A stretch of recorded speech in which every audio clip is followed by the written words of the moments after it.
Aisyah Nur Prastiani, NIM 18202.148. Saya di sini akan menjelaskan tentang akad apakah yang digunakan dalam kasus tersebut.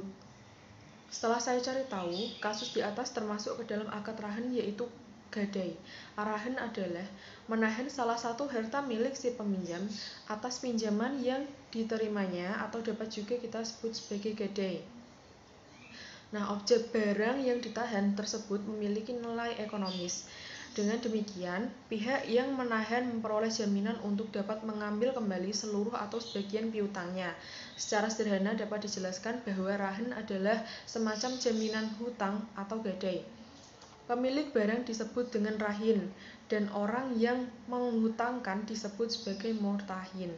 Di dalam rahan atau gadai akad ada rukunnya yang harus dipenuhi agar rahan tersebut sah dan tidak melanggar hukum Islam, di mana rukun-rukunnya terdiri dari 3 poin. Yang pertama, harus ada akad dan ijab kabul. Yang kedua, adanya akid. Akid itu adalah yang menggadaikan barang dan yang memberi piutang gadai. Selanjutnya yang terakhir adalah harus ada barang yang digadaikannya atau dijadikan jaminan.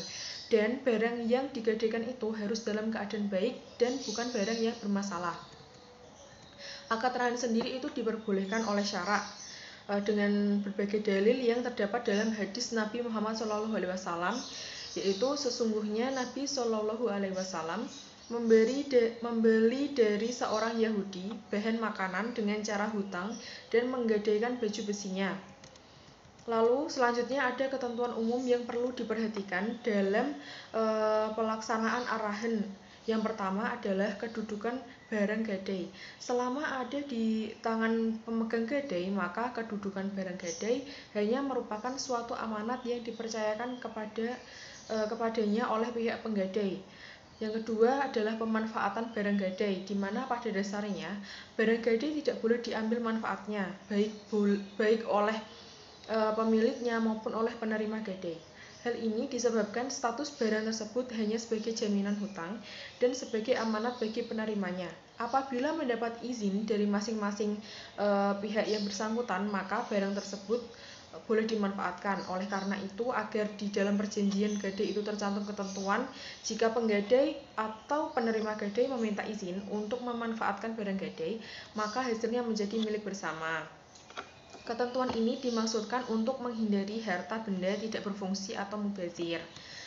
Lalu yang ketiga, adanya resiko atas kerusakan barang gadai, di mana ada beberapa pendapat mengenai kerusakan barang gadai yang disebabkan tanpa kesengajaan murtahin. Ulama mazhab Syafi'i dan Hambali berpendapat bahwa murtahin atau penerima gadai tidak menanggung resiko sebesar harga barang yang minimum. Perhitungan dimulai pada saat diserahkannya barang gadai kepada murtahin sampai hari rusak atau hilang. Yang selanjutnya adalah pemeliharaan barang gadai. Para ulama Syafi'iyah dan Hanabilah berpendapat bahwa biaya pemeliharaan barang gadai menjadi tanggungan penggadai dengan alasan bahwa barang tersebut berasal dari penggadai dan tetap merupakan miliknya.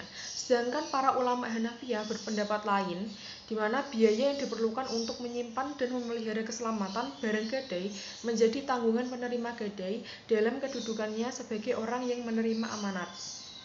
Lalu selanjutnya ada kategori barang gadai. Jenis barang yang bisa digadaikan itu harus memenuhi syarat, yaitu benda bernilai menurut hukum syarak, lalu benda berwujud pada waktu perjanjian terjadi, lalu benda diserahkan seketika kepada murtahin, dan pembayaran atau pelunasan utang gadai.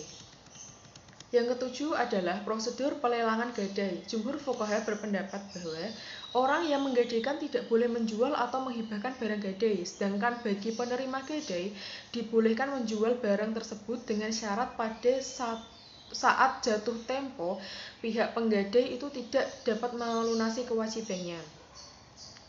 Lalu kesimpulannya, dengan demikian, apabila orang yang saya jelaskan pada kasus memenuhi rukun, syarat, dan skema yang biasa diterapkan pada pergadaian atau bank syariah, maka akad yang dilakukan orang tersebut itu bisa dianggap sah.